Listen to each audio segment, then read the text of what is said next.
¿cuándo dijo el Señor que no habrían dificultades por seguirlo a Él? Entonces, a veces como que quizá a usted le ha pasado, y a mí en algún momento, cuando por causa de seguir al Señor aparece el desánimo, cuando por causa de seguir al Señor llega la tristeza. Es más, el diablo a veces usa cosas tan sencillas y creo yo tan infantiles que con eso afecta al creyente. Que no me saludaron, que no me tuvieron en cuenta, que esto, que lo otro.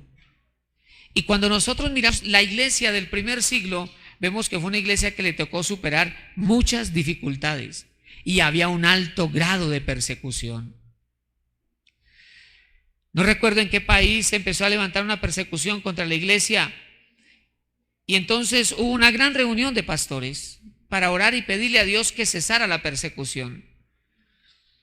Y había entre ellos un hombre de Dios allí y él se levantó y dijo: yo no estoy de acuerdo con que oremos por eso. Dijeron: ¿cómo así? Dijo: no, cuando la iglesia es más perseguida, más ora. Cuando la iglesia cae en comodidad, ya no tiene necesidad de buscar a Dios. Y eso es cierto. Entonces, vamos a ver esta reflexión de hoy. ¿Cómo se llama? La corona de espinas. En primer lugar, la corona de espinas nos recuerda el precio necesario para nuestra salvación. Vamos por favor a Mateo capítulo 27, versículo 27 al 30. Vamos a leer esa porción despacio y bien reflexionada. Versículo 27 dice: entonces los soldados del gobernador llevaron a Jesús al pretorio y reunieron alrededor de él a toda la compañía. Y desnudándole, le echaron encima un manto escarlata y pusieron sobre su cabeza una corona tejida de espinas y una caña en su mano derecha, e hincando la rodilla delante de él, le escarnecían diciendo: salve, rey de los judíos. Y escupiéndole, tomaban la caña y le golpeaban en la cabeza. Como nos vamos a centrar en la corona de espinas, de hecho así se llama el tema, ¿cierto? Esa corona fue una corona improvisada y elaborada por los soldados romanos, procurando con ella insultar al Señor y causarle dolor.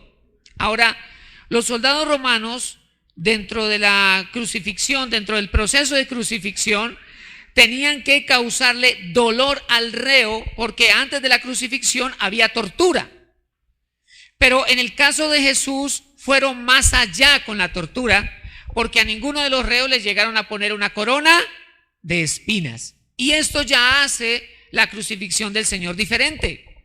A los demás sufrían algo parecido, pero al Señor además le añadieron una corona de espina, porque el objetivo de los soldados era burlarse de su condición como rey. Así que seguramente tomaron ramas de unos arbustos espinosos que hay en tierras palestinas y ellos obviamente improvisaron allí algo e hicieron un aro, ¿no?, para poner sobre la cabeza del Señor Jesús.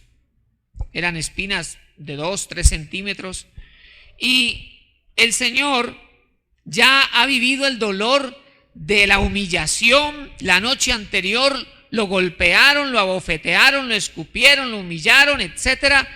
Y al día siguiente entonces comienza todo ese proceso de padecimiento.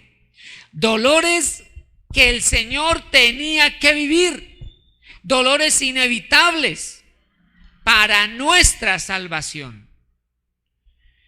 Ahora, el asunto es que en una ocasión Pedro se le acercó y le dijo: Señor, no tienes por qué padecer eso. Y el Señor le dijo: apártate de mí, Satanás, porque me quieres apartar del propósito, me quieres apartar del plan de Dios. Apártate de mí, Satanás. Pero cuando el Señor Jesús estaba en el huerto de Getsemaní, el Señor lloraba orando y le pedía al Padre Celestial que pasara de él ese momento, pero que al final se hiciera la voluntad del Padre. Luego era voluntad del Padre que el Señor Jesús padeciera eso y que derramara su sangre en la cruz del Calvario para salvación nuestra. Pero ¿no había acaso otra posibilidad? ¿No sería que era posible que el Señor enviara millones y millones de ángeles llevando el evangelio por el mundo? Como en Apocalipsis aparece un ángel con el librito, ¿verdad? Llevando el testimonio. ¿O acaso por qué Dios no preparaba un ejército de millones de profetas como Juan el Bautista para que fueran por el mundo predicando y llevando el evangelio? ¿Por qué Dios no usó otro método? Quiero que me acompañe al Salmo 49. Salmo 49, versículo número 6.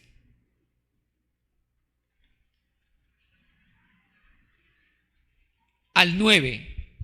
Salmo capítulo 49, versículo 6 al 9.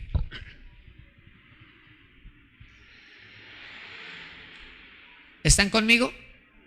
Salmo 49, 6. Los que confían en sus bienes y de la muchedumbre de sus riquezas se jactan, ninguno de ellos podrá en manera alguna redimir al hermano ni dar a Dios su rescate, porque la redención de su vida es de gran precio y no se logrará jamás, para que viva en adelante para siempre y nunca vea corrupción. Hermanos, el alma humana no tiene precio.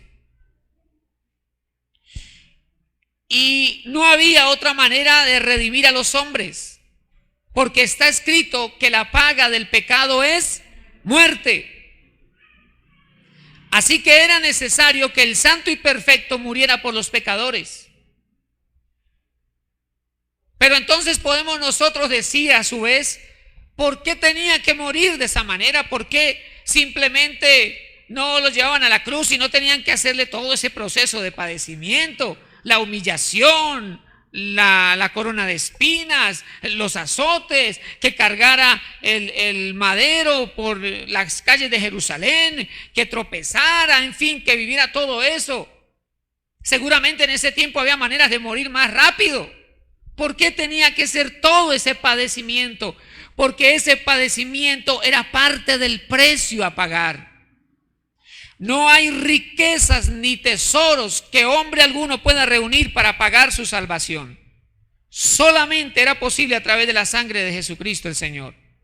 Y solamente el Señor podía sufrir el castigo, el dolor, el padecimiento, aunque era extremo. Ningún ser humano ha vivido lo que el Señor padeció. Y si fuera posible, nunca sería comparable, porque el Señor Jesucristo es Dios. Y Dios, en la persona de Jesús, vino a vivir el sufrimiento para nuestra salvación. En ese momento, y entramos aquí al punto número 2, vemos que la humillación, la burla e impotencia fueron parte del camino.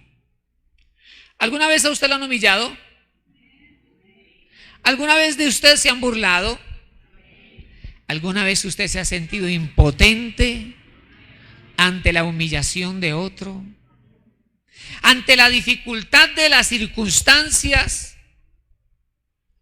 Como compartía en algún momento, he conocido personas y hace algún tiempo breve hablaba con alguien que tiene dinero, mucho, y está en un estado de enfermedad y sufre a causa de eso. Y hay profesionales, y hay médicos, herramientas del extranjero, pero todo su dinero no le puede quitar su enfermedad. De manera que es una persona que se siente impotente, aunque tiene económicamente todos los recursos. Y a veces vivimos situaciones así. Y vemos al Señor en un momento también bien difícil. Leamos por favor Mateo capítulo 27, leamos el versículo 31, donde estábamos leyendo ahora. Mateo 27, 31. Ya leímos entonces cómo le pusieron al Señor una corona tejida de espinas y tomaron una caña y se la pusieron en su mano a manera de cetro. Te recordará que los reyes están en su trono con una corona y tienen en su diestra como un bastón, ¿no? Ese es el cetro. Y el cetro muchas veces el rey lo utilizaba para dar una orden, para señalar a alguien. Recordemos que Esther se expuso a entrar al patio interior de la alcoba del rey, y si allí alguien era sorprendido, moría, a menos que el rey extendiera su cetro. Y cuando ella entró, él estaba allí y él se acercó y le extendió el cetro. Entonces a Jesús le pusieron una corona de espinas y le pusieron un cetro, que era una caña que encontraron por ahí, un madero que encontraron por ahí, y se lo pusieron en la mano derecha, y todos los romanos, los soldados, algunos le doblaban las rodillas y le decían: salve al rey, pero todos burlándose de él. Por su rostro ya corría la sangre, ¿no? Porque la corona ya la habían incrustado en su cabeza, habían penetrado. Y el Señor está allí. Versículo 31, Mateo 27, 31. Después de haberle escarnecido, le quitaron el manto, le pusieron sus vestidos y le llevaron para crucificarle. Cuando leímos unos versículos atrás que le desnudaron, no es que le dejaron sin ropa alguna, sino que le quitaron todos los mantos exteriores, pero para un judío eso era vergonzoso, estar en ropa íntima. Para un judío era vergonzoso. Luego enseña el registro histórico y bíblico que al Señor, cuando lo crucifican, el Señor lo despojan completamente de sus ropas. Fue un acto completamente vergonzoso. Por eso las mujeres que lo seguían estaban de lejos. El hecho es que el Señor experimenta, dice aquí la Biblia, lo escarnecieron. La palabra escarnecido es la traducción de un término griego que traduce también denigrar, poner en ridículo. Significa burla, insulto. Y nosotros vemos en la Escritura que de los profetas y siervos del Señor en la Biblia muchas ocasiones se burlaron, pero al final Dios siempre los respaldó. Hubo profetas incluso como Jeremías que fueron lanzados a una cisterna. El profeta Isaías, dice la tradición judía, fue por el rey Manasés, fue enviado y lo metieron dentro de un tronco hueco y luego aserraron el tronco a la mitad. Y de ahí para allá, lo que usted se pueda imaginar. ¿Sí? Y muchas cosas ocurrieron, y yo les he contado a ustedes la historia de Policarpo y cantidad de mártires, de personas que amaban al Señor con un amor fuerte, con un amor sólido, robusto. Eran personas que amaban a Dios de corazón. Y la verdad, amados, es que muchas veces hoy día encontramos a una iglesia que no es fuerte en su amor por Dios. Si llegamos a un lugar para comer, nos da hasta pena orar en público. Pero vaya, mire a otros que sin temor pueden estar en la fila de un banco, en la fila para un viaje, donde sea. Sacan su alfombra, la ponen allí y allí se arrodillan a hacer su oración. Es tremendo. Muchas veces le preguntan a un cristiano: ¿y usted es evangélico? No, ahí yo voy de vez en cuando, eso es chévere hasta esa vaina, eso. Y por eso, amados, es que es necesario que nosotros evaluemos nuestro corazón y tengamos la certeza de que somos hijos de Dios. Pero además de ser hijos, somos discípulos de Jesucristo. Y un discípulo es un seguidor, uno que sigue al maestro para imitar lo que él hace. Y es necesario considerar esto, porque en el momento en que Jesús está padeciendo, los 12 habían huido. Cuando le echaron mano a Jesús, todo el mundo dijo: por aquí es más derecho, y se fueron.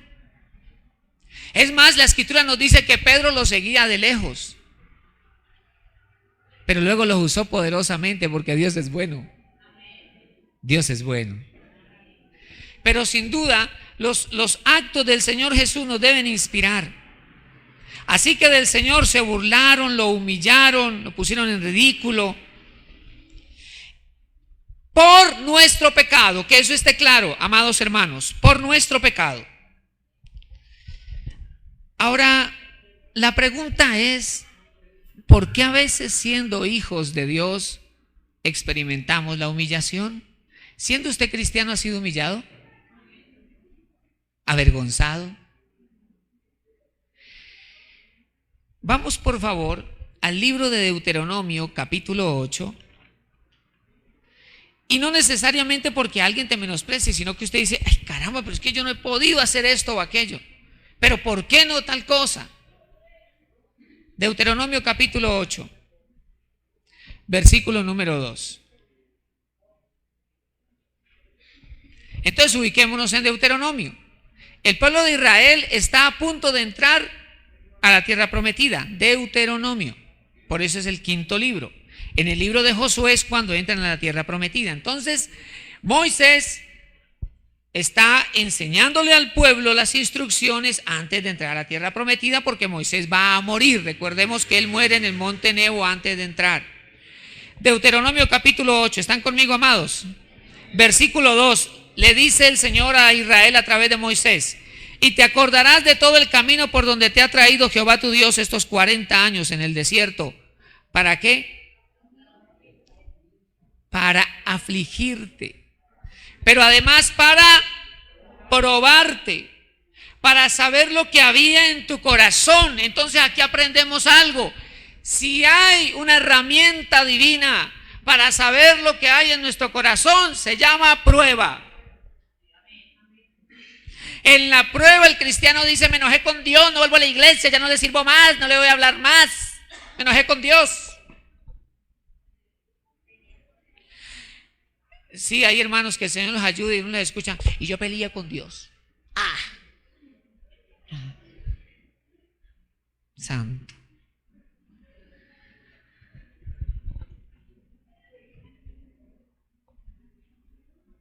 Si hay un momento en el que, como dicen por ahí, se conoce el cobre, es cuando estamos en un tiempo de prueba. Porque seamos sinceros, cuando la billetera está gruesa es fácil cantar, ¿o no? Cuando todo está bonito, podemos con facilidad decir: gloria a Dios, tan lindo el Señor. Pero cuando la cosa no está así, puede ser que de nuestra boca no salgan tantas palabras de alabanza. El hecho es que el versículo 2 nos sigue diciendo: para afligirte, para probarte, para saber lo que había en tu corazón, si habías de guardar o no sus mandamientos. Y te afligió, y te hizo tener hambre, y te sustentó con maná, comida que no conocías tú ni tus padres la habían conocido, para hacerte saber que no solo de pan vivirá el hombre, mas de todo lo que sale de la boca de Jehová vivirá el hombre. Mis amados hermanos, yo sé que el desierto no es fácil, pero también le quiero decir que las más poderosas lecciones y revelaciones de Dios se dan ahí. Es tremendo, ¿no? Ahora, Israel, ¿por qué Dios, antes de entregarle la tierra de la abundancia, los llevó por el desierto? Era necesaria la escuela, era necesaria la formación. En el desierto Israel fue probado, y en medio de todo eso el Señor nunca los desamparó.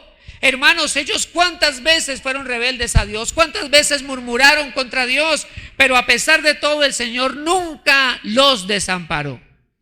¿Cuántas veces nosotros hemos sido infieles? ¿Cuántas veces hemos desobedecido al Señor? Y Él siempre ha estado allí y no nos ha desamparado. Y prueba de eso es que estamos aquí. A Él sea la gloria, a Jesucristo el Señor sea la gloria, de Él es la honra. Pastor, pero es que esta situación por la que estoy pasando, yo no entiendo qué vamos a hacer, no sé qué voy a hacer, me siento impotente, ¿qué hago?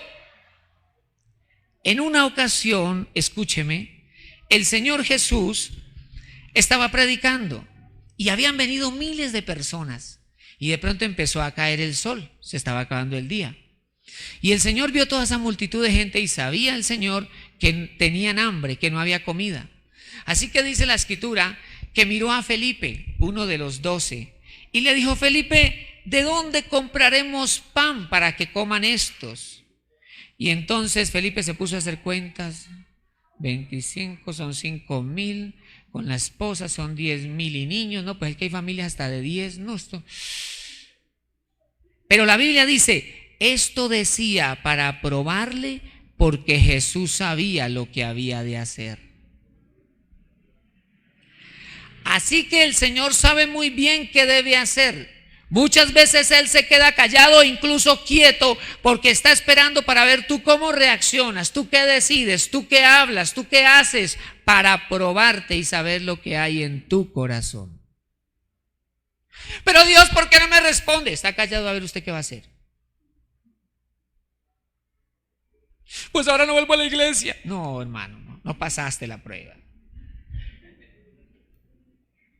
Y nosotros a veces oramos, Señor, yo quiero pasar a otro nivel. Bueno, ahí está. Aprueba. Aprueba la prueba. Dios siempre sabe qué hacer. Y Dios conoce lo profundo de nuestro corazón. Y cuando esas circunstancias llegan, Dios espera también para saber qué haremos, qué madurez como hijos exhibiremos en ese momento. Y entonces nos van a ofender. En algún momento a ti te van a ofender.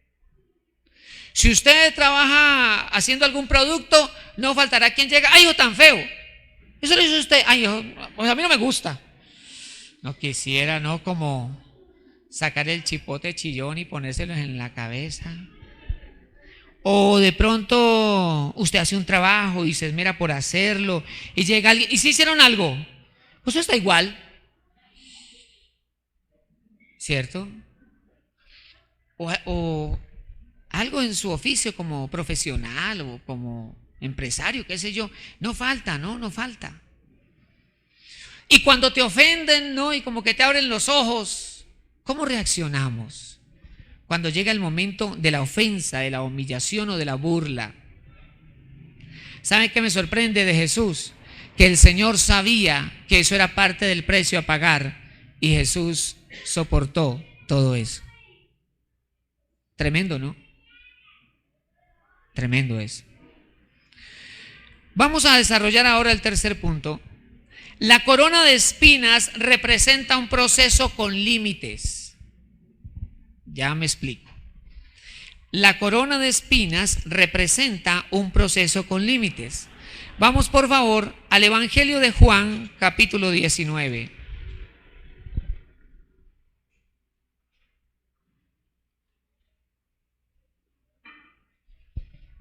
Evangelio de Juan, capítulo 19. Vamos a leer del versículo 2 al versículo 6.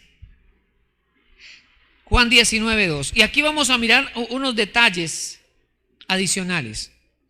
Juan 19, 2. ¿Están conmigo?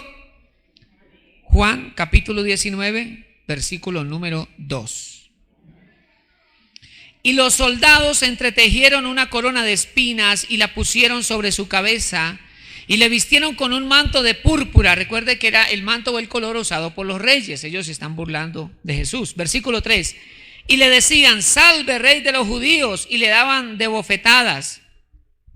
Entonces Pilato salió otra vez y les dijo: mirad, os lo traigo fuera para que entendáis que ningún delito hallo en él. Aquí hay un detalle adicional, y es que Juan nos dice que Pilato lo sacó con corona de espinas y todo. Jesús estaba amarrado, así que en el rostro tenía cantidad, no solamente había hinchazones y algunas rupturas, sino que había una mezcla de sangre, escupa, lágrimas de él, etc. Porque Jesús lloró. Jesús vivió eso en su humanidad.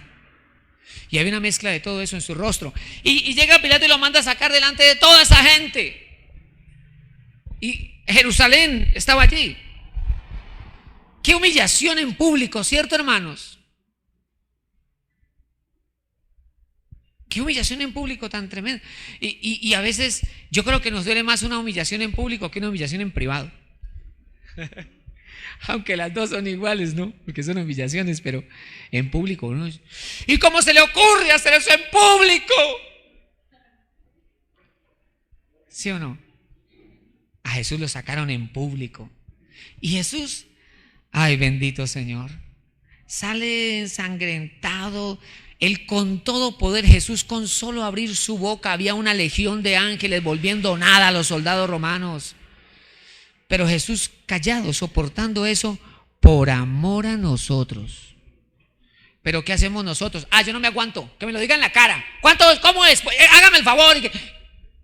Nosotros sí reaccionamos de una manera impresionante, ¿no? Pero Jesús no. Alguien que ha sido procesado por Dios tiene un corazón manso, tranquilo, reflexivo. Pero el que todavía la tiene viva, un favorito yo, un favorito. Señor nos ayude, ¿cierto, amados? Y él sale callado y le dicen de todo, que crucifícale, le decían los mismos israelitas, crucifícale. Y Pilato dice, lo traigo aquí porque yo no hallo delito en él, pero pues, cójanlo ustedes verán. Dice el versículo número 5, y salió Jesús llevando la corona de espinas, imagínate, Jesús con esa, no se la quitaron. Ahora, recuerde que leímos que cuando se la pusieron, luego le quitaron el cetro, la caña que le habían dado, y le pusieron un manto y le golpeaban la cabeza con la corona de espinas y le decían, como eres profeta, profetiza quién te golpeó y tenga. Y hace espinas.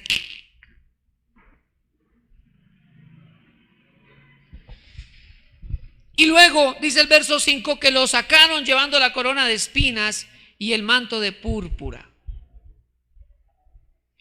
Y Pilato les dijo, he aquí el hombre.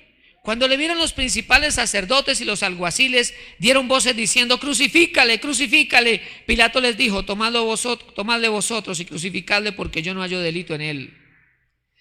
Pero quiero destacar ahora el versículo 36. Avance conmigo al versículo 36, de allí mismo, de Juan 19, versículo 36.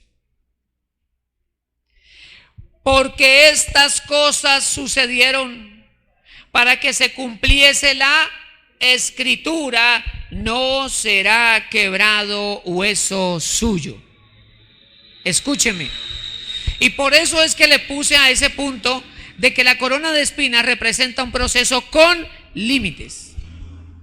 En el Antiguo Testamento la Biblia nos enseña que el Cordero Pascual no podía tener defecto. Así dice el libro de Éxodo y Números, no podía tener defecto, tenía que ser un animalito perfecto, no podía tener una enfermedad en los ojos, no podía tener un corte en la orejita, no podía tener una patica así, tenía que ser un animal perfecto de un año. ¿Por qué? Porque ese animalito era una figura del Cristo perfecto, el Cordero de Dios. Pero además de eso, cuando ellos iban a participar del Cordero Pascual, el animalito no podía tener un hueso quebrado, no podía tener fractura. Y en Cristo se tenía que cumplir todo eso. Por eso cuando al Señor le pusieron la corona de espinas y hacen que ella penetre en su cabeza, las espinas no provocaron ninguna fractura, sino que penetraron entre el cuero cabelludo y el hueso craneal, pues. Pero no provocó fractura. No hubo daño en el sistema óseo. O sea que aunque Dios permitió el padecimiento, Dios mismo le puso límites al proceso. Es como si Dios hubiera dicho, hasta aquí, hasta ahí llega. Entonces Dios pone límites en tu proceso. Aunque yo sé que a veces cuando usted está en el proceso, usted dice, ¿por qué tengo que pasar por esto? Yo me voy a morir, llévame al cielo.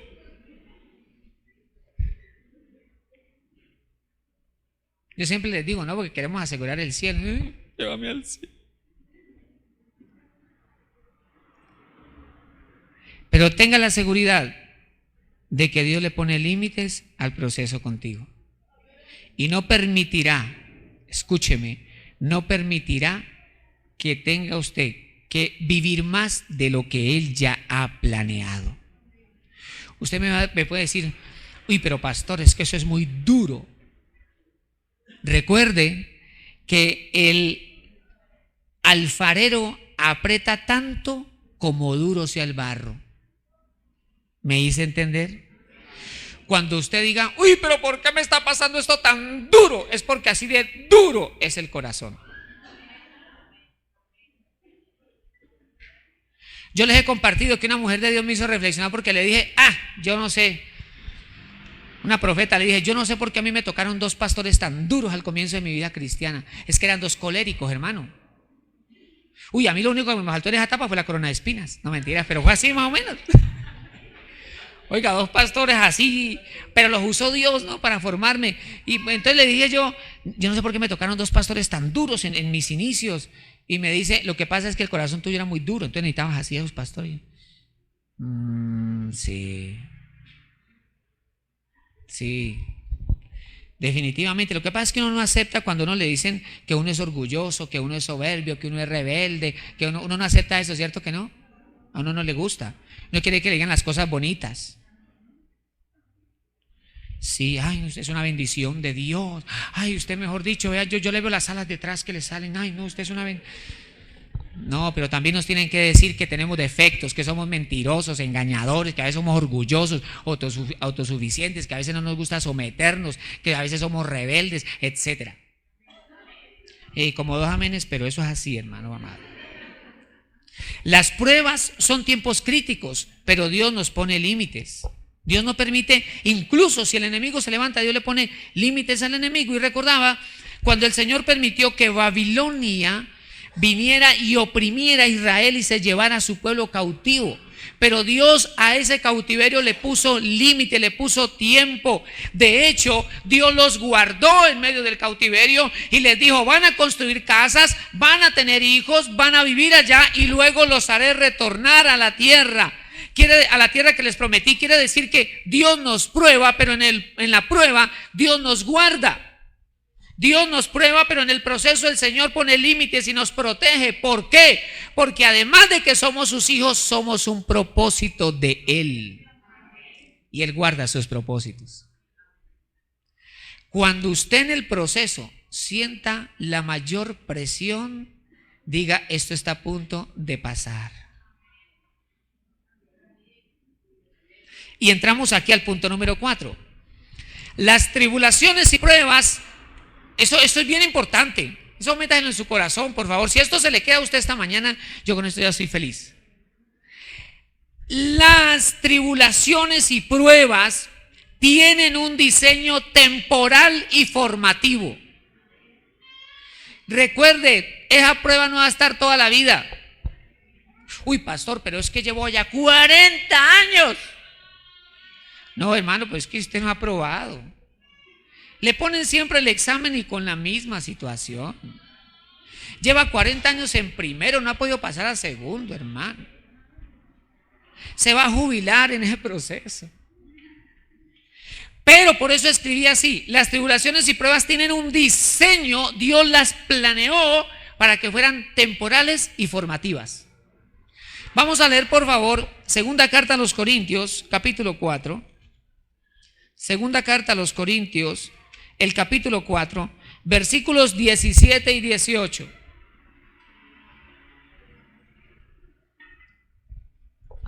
Segunda carta a los Corintios, capítulo 4, versículo 17. Pablo dice por el Espíritu Santo, ¿no? Porque esta leve tribulación momentánea, mire cómo él la llama, esta leve tribulación momentánea, dice, producen en nosotros un cada vez más excelente y eterno peso de gloria. Entonces hay algo que se produce, algo que se genera, y es un mayor nivel de gloria. Versículo 18. No mirando nosotros las cosas que se ven, sino las que no se ven, pues las cosas que se ven son temporales, pero las que no se ven son eternas. Pablo en el versículo 17 nos está diciendo entonces que las tribulaciones y las pruebas son leves, ligeras y momentáneas, pasajeras. El término tribulación aquí también significa estrechez y aflicción. Cuando uno utiliza el término estrechez, Uy, estamos estrechos en la casa. Y la casa ya empezó a quedar pequeñita.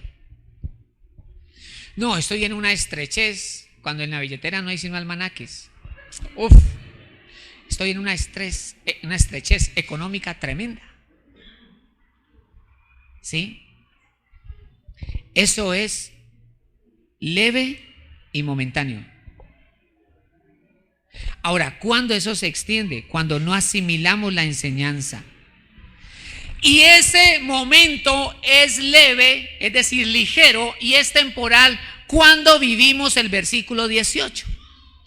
Cuando dice, no mirando las cosas naturales, sino mirando las eternas. Eso implica mirar con nuestros ojos de la fe. Mirar lo que Dios quiere hacer. Y miren el principio aquí. Cuando Dios tomó a Israel y lo sacó de Egipto para llevarlo a la tierra prometida, Dios claramente les habló y les dijo, les hizo mirar más allá y les dijo, les daré una tierra que fluye leche y miel, una tierra de abundancia, les entregaré ciudades, les entregaré viñedos, van a tener cosas grandes y cosas en abundancia. Y el pueblo que salió de Egipto va a la tierra prometida. Y enseñan los comentaristas e investigadores que ese era un viaje de 1 o 2 meses a lo sumo. No más. Era un viaje de 30 o de 60 días máximo. Y se demoraron 40 años. Entonces, la prueba, el desierto, es leve y temporal. El hombre a veces lo hace extenso.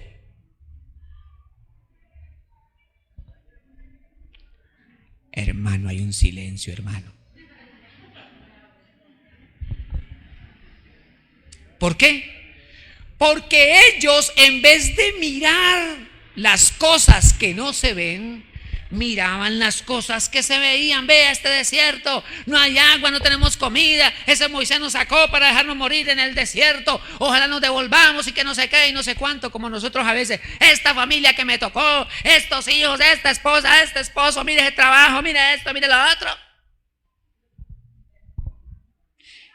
Sí, eso pasa, hermanos, en otras iglesias y en otras familias. Eso sucede. Nos quejamos de lo que vivimos y miramos solo lo natural. Pero el plan de Dios es grande y el plan de Dios es bueno, porque si hay alguien que te ama, ese es Dios, y tú eres el resultado de un plan divino. Tú eres un diseño celestial. Y el momento por el que estás pasando, Dios lo diseñó para que sea leve y momentáneo, porque lo que Dios planeó es más grande y mejor.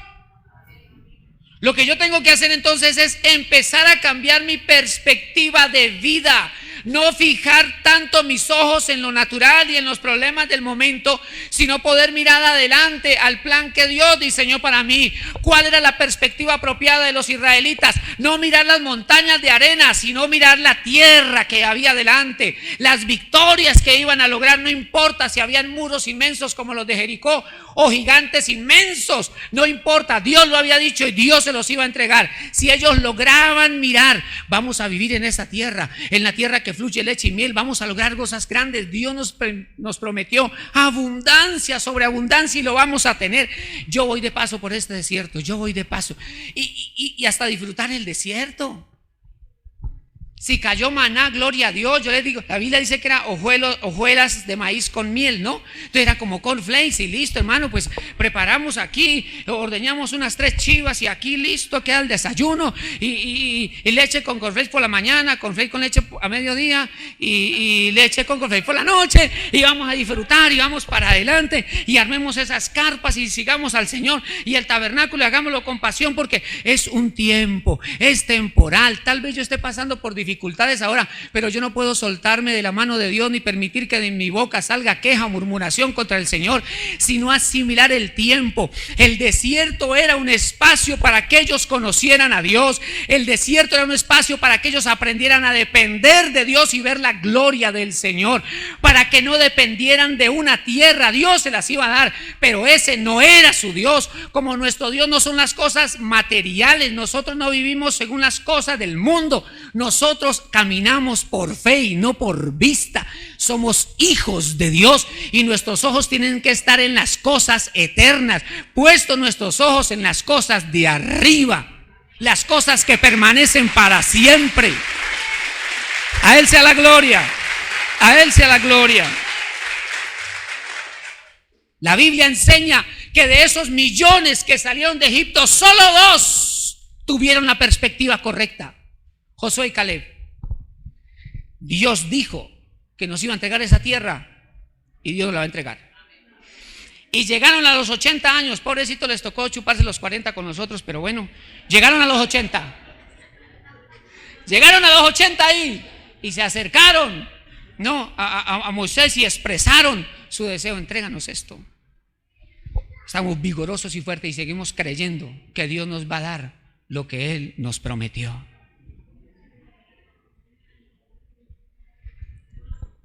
Dios ha diseñado las pruebas como algo leve y temporal. No permitas que la prueba te quite o te estanque lo que Dios ha planeado para ti. Hazlo de la manera correcta. En el momento de crisis, adora a Dios. Cierra tus ojos y mira lo que el Señor te prometió. Mírate adelante y mírate en victoria, ¿no? Mírate bendecido. Mírate ungida y fluyendo en los dones del Señor, siendo un instrumento de bendición para muchos. Saliendo de la estrechez. Y en quinto lugar, la corona de espinas precede la corona de gloria. Mis amados hermanos, no hay corona de gloria sin espinas. Eso no es fácil, ¿sí ve? Primera de Pedro capítulo 1. Primera de Pedro capítulo 1.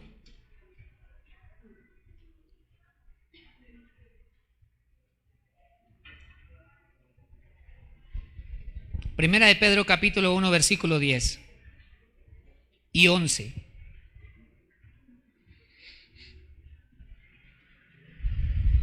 ¿Están conmigo, amados? Primera de Pedro 1:10.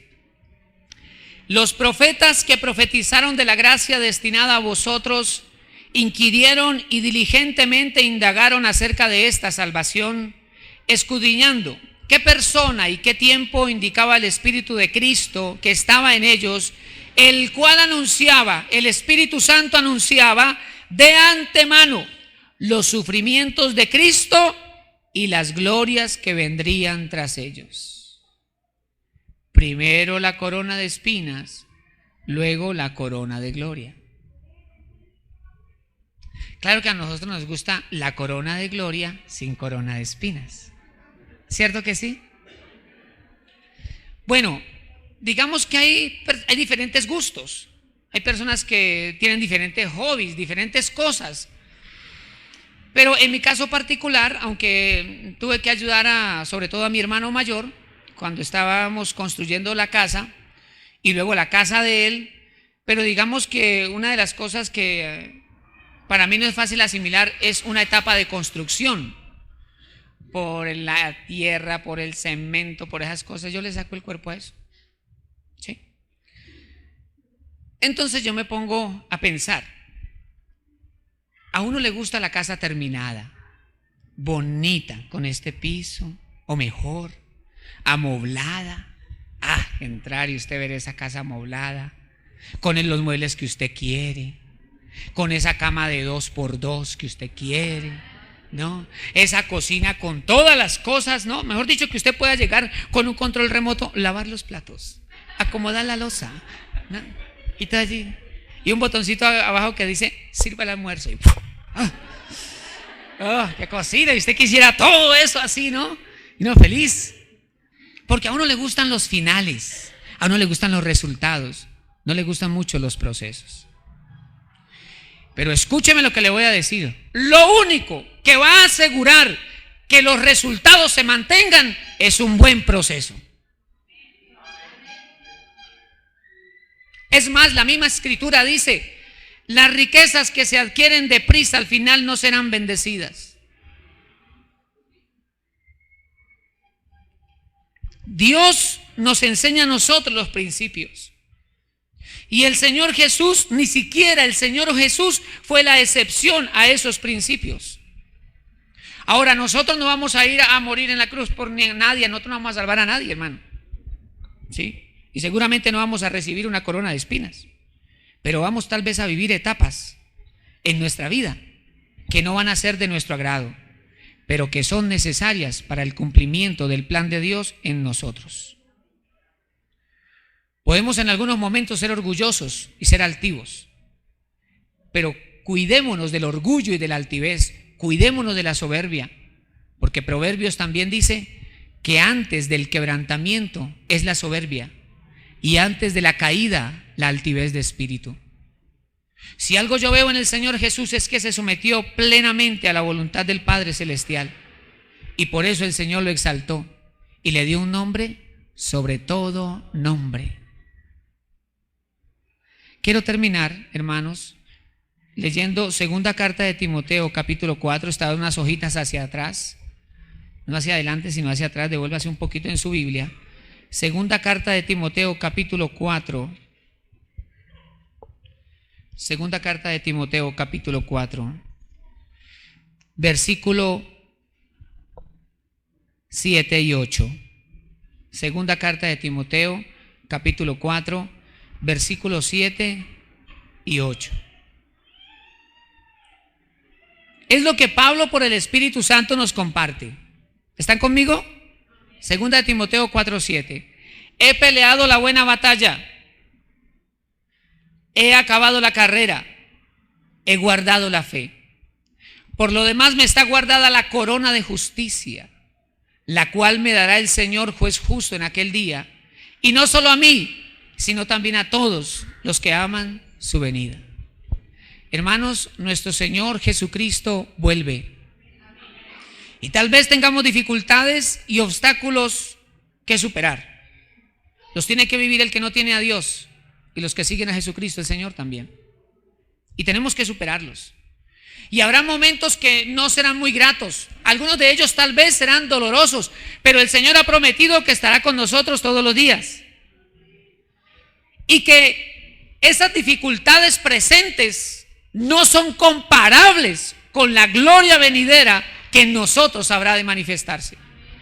Los muertos en Cristo resucitarán primero, y nosotros los que vivamos seremos arrebatados, y en un abrir y cerrar de ojos recibiremos un cuerpo glorificado semejante al de Cristo, porque dice la Biblia que seremos como Él, porque le veremos tal como Él es. Y recibiremos un cuerpo glorificado que ya no se va a enfermar, que ya no se va a envejecer, ya no va a padecer. Será un cuerpo que podrá pasar la materia, que podrá trasladarse de un lugar a otro rápidamente, que no está sujeto a la ley de la gravedad. Es un cuerpo glorificado similar al de Cristo. Pero lo más grande no es ese cuerpo glorificado. Lo más grande es que la Biblia dice que estaremos para siempre con el Señor. Luego, aunque nosotros tengamos que pasar por momentos de dificultad aquí, levanta tus ojos de la fe y mira lo que el Señor tiene para ti. Y Dios no solo promete bendecirte, recompensarte y honrarte en el cielo, sino también aquí en la tierra, porque Dios es fiel. Así que tal vez usted esté pasando por un momento difícil, por un momento complicado a nivel familiar, a nivel personal, a nivel emocional, a nivel económico, qué sé yo. Y estemos con la pregunta: ¿por qué yo? ¿Por qué yo? Recuerde lo que Dios le dijo hoy: eso es leve y es pasajero. Asimila la enseñanza. Dios hace milagros de la noche a la mañana. Dios manda sus bendiciones en un abrir y cerrar de ojos. Él está más concentrado en tu formación como hijo, porque te quiere dar cosas grandes. Y Él nunca querrá que las cosas grandes te derrumben, sino que tengas la firmeza y el carácter para administrar los tesoros que Dios va a poner en ti. Yo le invito a cerrar su Biblia, hermano.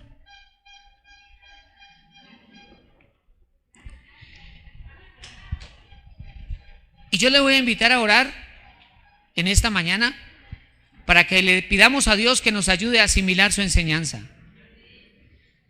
Que los diversos momentos que vivamos en la vida sean momentos de bendición, momentos de prueba, momentos diversos, que le podamos decir al Señor: Señor, ayúdame a aprender siempre.